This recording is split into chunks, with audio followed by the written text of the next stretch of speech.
Olá, você que acompanha a InfoMoney, seja muito bem-vindo a mais um Papo com o Gestor, programa semanal onde a gente entrevista os principais gestores da plataforma de fundos da XP Investimentos.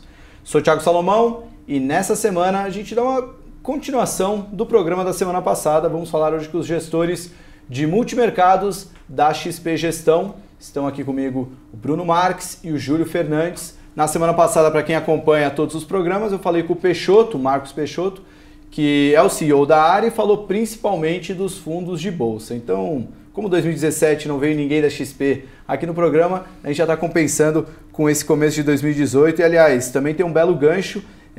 Os dois fundos que a gente vai comentar, né, estratégias bem parecidas, mas o XP Macro terminou 2017 com um resultado de 150% de CDI, fundo que totaliza pouco mais de 1,5 bi de patrimônio.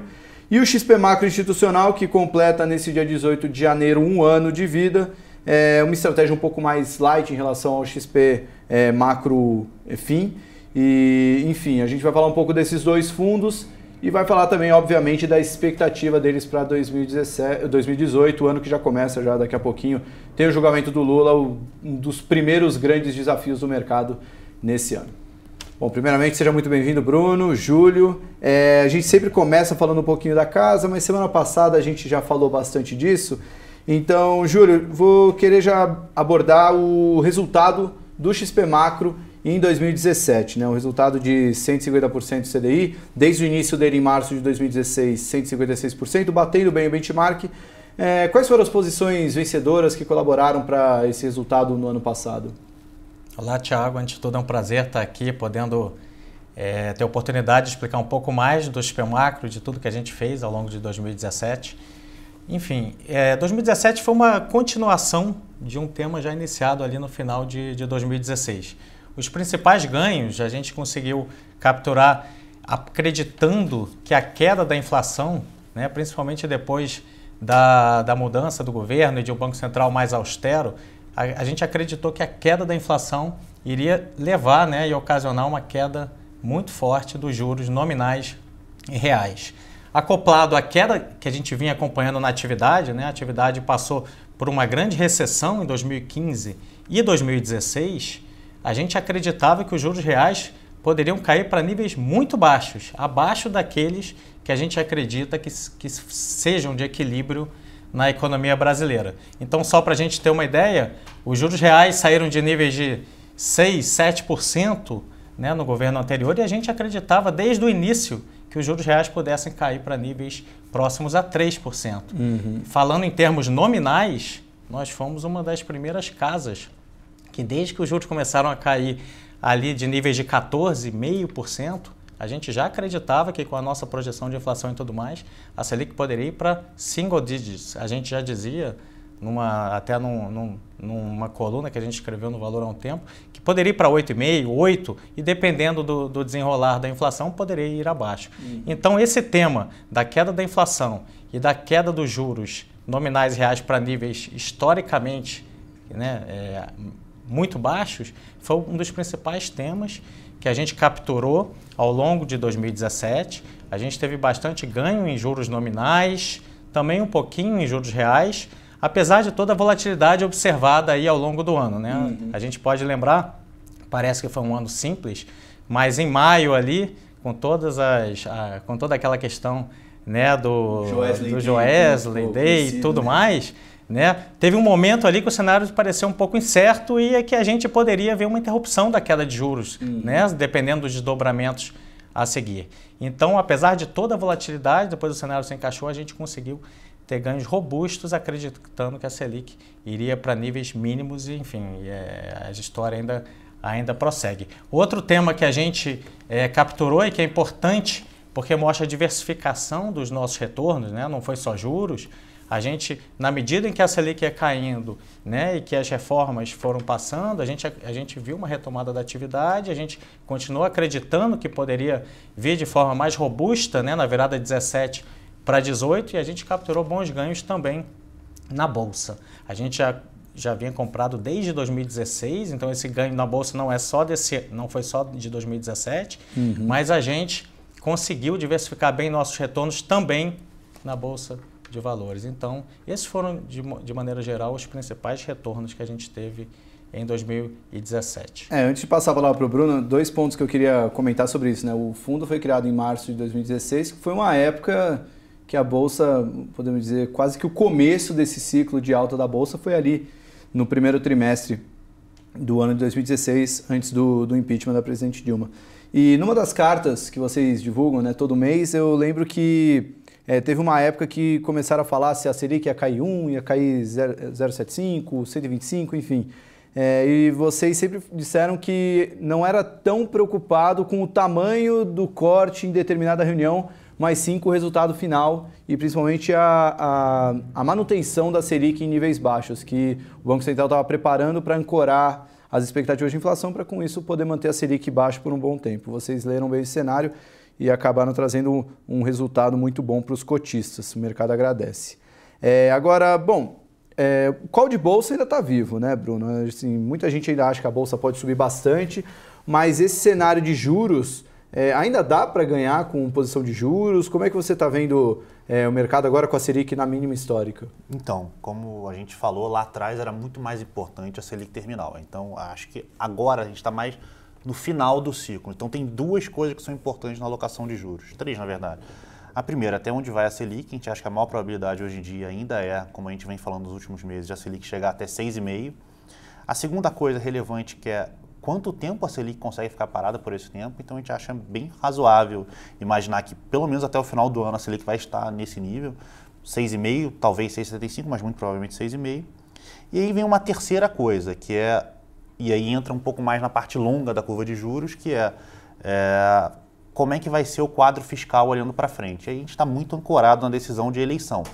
Então a gente hoje em dia ainda acredita sim, tem um espaço substancial para ganhar dinheiro aplicado em juros. A gente está uma posição num DI curto, numa posição de juros de 1 ano, acreditando que a gente tem um espaço sim para a Selic cair mais um pouco, e uma posição intermediária, mas ali em TNB, acreditando que a gente tem um espaço de compressão de risco ainda de juros longos bastante positivo. Então a gente acha que tem um espaço para capturar ainda esse movimento de juros, sim. Só para explicar, como que essa posição em NTNB acaba resultando em lucro, dependendo do cenário dos juros? As 2 posições estão na mesma direção. As 2 posições estão apostando na queda de juros. A posição em juros nominal, que é o DI futuro, é uma posição de DI curto, de 1 ano. E a posição de juros reais, que é a NTNB, que é o juros real mais a inflação, um prazo um pouco mais longo ali no meio da curva de juros. Tá, legal. Então, você falou já deve ir para 6,5, deve ficar até o fim do ano. Você já tem algum cenário para quanto que a Selic vai subir ou quando vocês começam a olhar isso? Acho que vai depender muito de vários fatores. Acho que a gente tem um hiato muito grande na economia ainda, então a gente pode crescer durante um bom tempo sem pressão inflacionária. As questões relevantes são a velocidade da recuperação, a gente está bem otimista. E principalmente a eleição, e aí impacta muito a eleição. Acho que tem outros ativos que talvez a eleição não seja tão impactante, mas para a parte longa da curva de juros é muito importante que o quadro eleitoral seja definido de forma adequada e um governo que faça as reformas necessárias para que a gente consiga fazer com que o fiscal não dê no muro. A grande verdade é essa. Eu vou voltar a falar de eleições daqui a pouco, mas antes queria perguntar para o Júlio. A gente já falou bastante de posições em juros, mas falou também da importância dos ganhos em bolsa. Como é que é o posicionamento do fundo macro em bolsa? Vocês buscam setores, ETFs, ou vocês vão em ações mesmo, tem alguma sinergia com o pessoal que cuida do long bias, do investor, enfim? Como é que é a alocação em bolsa do fundo de vocês?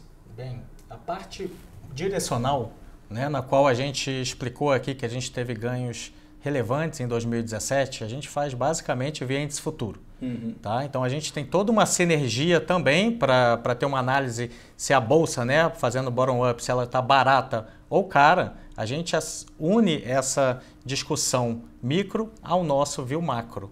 E quando a gente se decide posicionar no fundo de maneira direcional, a gente faz via índice futuro, ou se a gente estiver vendo algum risco no cenário, a gente pode fazer também via opções. A gente utiliza bastante opções no nosso fundo, isso é uma coisa importante ressaltar, tanto no mercado de bolsa, quanto no mercado de câmbio, quanto no mercado de juros. Sempre que a gente vislumbra algum risco iminente, né, estou citando a eleição, pode vir a ser um risco iminente na medida que vai chegando mais próximo, a gente alterna posições em futuros com posições em opções. Tá? Mas basicamente a posição direcional é feita no mercado de índice futuro. E tem alguma posição no mercado de opções relevante que vocês podem abrir, que vocês têm hoje na carteira, olhando para esse cenário de 2018? Não, hoje a gente tem algumas posições pequenas, a opção de juros, nada de muito significativo. Bolsa a gente já teve muita coisa, a gente está começando a buscar alguns hedges, mas o grosso da nossa exposição sim índice futuro hoje em dia ainda, na parte de alocação direcional. Long 100% direcional hoje em dia. Legal. Bom, agora já falamos de política e falamos um pouquinho de opções, acho que já é os ingredientes perfeitos para falar de como operar no cenário de eleições.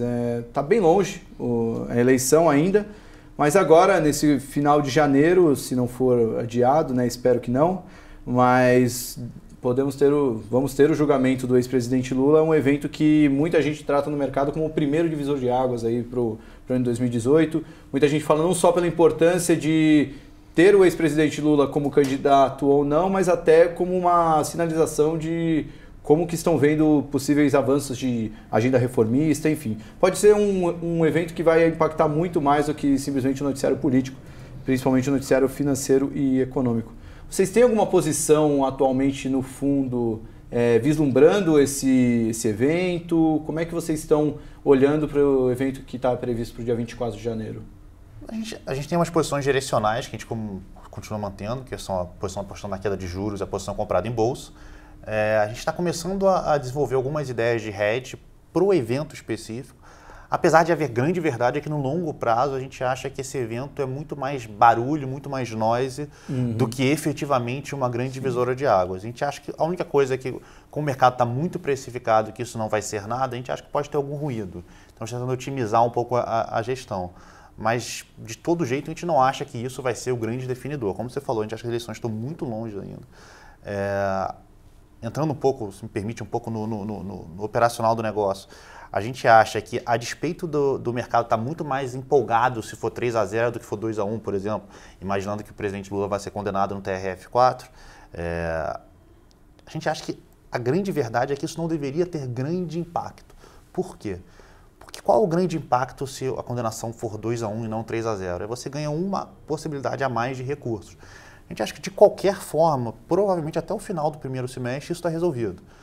Se o presidente Lula for efetivamente condenado no TRF4, todos os embargos devem estar resolvidos no pior cenário até o final do primeiro semestre.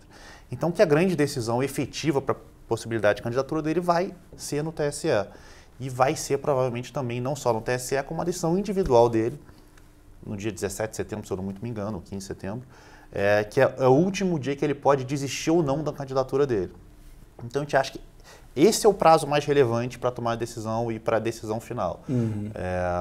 Que hoje eu acho que essa decisão do TRF4 é mais noise, mais barulho do que efetivamente algo que vai mudar a situação no longo prazo. Entendi. Então, para o dia 24, indo mais direto ao ponto, não deve afetar o longo prazo de uma estratégia de investimento, mas como gestores de multimercado que buscam oportunidades, ali pode ter um risco-retorno atrativo. Acho que o mercado hoje precifica muito mais um risco-retorno atrativo caso não venha um 3-0, certo? Acho que o mercado está muito mais apostando que vai vir um 3-0 que é o contrário. Então, fazer uma posição defensiva, mesmo que pequena, apostando contra esse cenário, pode ser uma boa estratégia para proteger a carteira. Porque no limite não é muito diferente do que a gente fez, por exemplo, na eleição do Donald Trump. A gente não achava que o Donald Trump ia ser eleito, mas a gente fez alguns hedges porque o mercado estava todo posicionado para o outro lado. A gente achava que se viesse um cenário negativo, que acabou se materializando e também não foi tão negativo, exatamente o que a gente acha que é agora, ia dar boas oportunidades. E foram isso. A gente teve uma série de proteções na época do Donald Trump. O mercado realizou muito e foi uma boa oportunidade para a gente voltar a, por exemplo, comprar bolsa e aumentar a posição aplicada em juros à época. Então, eu acho que a gente tenta um pouco otimizar a nossa alocação nesses momentos, mas sempre olhando para o longo prazo. Tá. Bom, acho que vocês deram uma leitura excelente sobre cenário eleitoral, como isso deve impactar, as posições principais, tanto em bolsa quanto em juros. Só para finalizar, Júlio, a gente podia ter um panorama de mercados internacionais, não sei quão relevante isso é dentro do fundo, Mas, bom, teremos decisões do Federal Reserve, a China crescendo aí cada vez mais de maneira sustentável, vamos dizer assim, não trazendo susto para o mercado. Tem alguma posição relevante no fundo, olhando para mercados internacionais? Bem, o cenário externo ele está tão bom e já há tanto tempo, né, que até nos leva a nos questionar o tempo todo, né, qual seria a fonte de risco, né, desse cenário tão benigno. O cenário externo, assim como você comentou, é de um crescimento forte em todas as zonas, né, tanto Estados Unidos, zona do euro, Japão, China e agora também países emergentes de maneira geral. Então a gente não é exceção, a gente também está vendo um cenário muito bom, assim como é consenso em todas as casas, e um cenário que não tem gerado, né, pressões inflacionárias. Então esse cenário tem permitido, né, é um cenário ótimo para ativo de risco, né, tem permitido com que os bancos centrais, os principais bancos centrais, não tenham que apertar a política monetária de maneira muito forte. O Banco Central americano, que nem você citou, tem uma reunião agora em março, ele é um dos poucos que está apertando, tá? Tem também o do Canadá e um ou outro a mais, mas ele está apertando de uma maneira muito gradual. Então é um aperto que não ameaça a melhora dos ativos de risco. Os outros bancos centrais principais, né, da zona do euro e do Japão, pelo contrário, ainda estão estimulando um pouquinho menos, mas ainda estão estimulando. Então, o nosso view de cenário externo não difere do consenso. É muito bom, né? A questão dos juros baixos globais é muito bom para ativos de risco e deve continuar sendo nos próximos, eu diria, meses e provavelmente no ano de 2018 inteiro. O que a gente fica monitorando como principal fonte de risco, e é muito importante a gente monitorar o cenário externo o tempo todo, até para as nossas posições no mercado local, tanto para juros local quanto para a bolsa e quanto assim também para as nossas posições nos mercados externos. Eu acho importante a gente ressaltar que no nosso fundo a gente toma risco preponderantemente no mercado local, mas a gente também vem desenvolvendo uma área de mercados internacionais. Né? Há um ano a gente já tem uma pessoa fazendo G10, a gente está contratando agora uma nova pessoa para fazer mercados emergentes, Latam, por exemplo, e a gente já tem e pretende ter retornos cada vez maiores nesse mercado internacional. Tá? Posição que você me perguntou, hoje a gente tem alguma coisa? Sim. Qual a maior fonte de risco que poderia vir do cenário externo? Seria uma alta de juros mais forte, que a gente não está vendo hoje, principalmente do Banco Central americano. E essa alta de juros poderia vir de uma eventual inflação americana, que também não está vindo ainda. Então a gente vem trabalhando uma posição comprada em taxa de juros americano. Essa posição deu retornos bons para o fundo em setembro, em outubro, agora em dezembro também, e a gente vem mantendo. Né? Então, junto com o nosso otimismo no mercado local, a gente está trabalhando aquela fonte de risco lá fora, mas a gente acha até que dá para ganhar nos dois mercados, como vem ocorrendo. Legal. Né? E... Só corroborando um pouco do juros, não só é um hedge, não só compõe bem no nosso portfólio local, como uma posição que a gente acredita bastante. Assim. A gente está vendo, como o Júlio falou, um crescimento muito forte lá fora. A gente está vendo os níveis de emprego nos principais países do mundo muito baixos. Assim, se olhar, a média de emprego do mundo está nos melhores níveis dos últimos 10 anos. Os Estados Unidos, por exemplo, vai crescer pelo terceiro trimestre consecutivo, acima de 3%.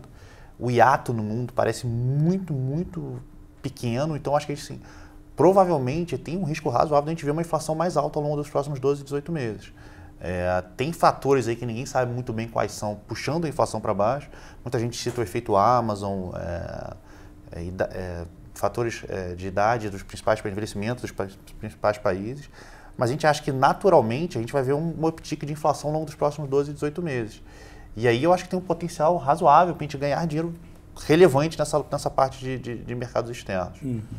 Bom, só para finalizar, eu acho que vocês não foram os primeiros gestores multimercados que falaram isso, mas nós como investidores meros mortais, vamos dizer assim, a gente sempre monitorou o mercado brasileiro como emergente geral ao evento de juros dos Estados Unidos. Quando começar a subir juros dos Estados Unidos, isso pode provocar um outflow, isso pode prejudicar a bolsa e tudo mais. Mas o que eu estou percebendo, pelo menos os últimos gestores que eu tenho conversado, é que podemos ganhar tanto com o cenário de Brasil mesmo com o cenário de alta de juros, ou seja, o cenário que seria ruim para o Brasil pode não impactar tanto pelos fatores internos. Porque assim, a gente fica na história alguns eventos dramáticos, teve uma alta de juros muito forte lá fora que impactou o mercado emergente. Mas, grosso modo, quando você tem uma alta de juros comedida, e principalmente quando todos os países estão crescendo ao mesmo tempo, você não tem necessariamente um impacto relevante emergente.